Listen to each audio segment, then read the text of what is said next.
கோவிலிலே நான் தொழுதேன் கோலமயில் உனை சேர்ந்திடவே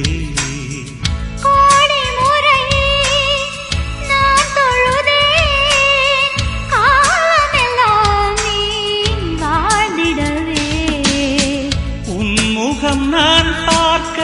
கடிதமே தானாக வார்த்தையில் தெரியாத நிழற்படம் அனுப்பிடு என் உயிரே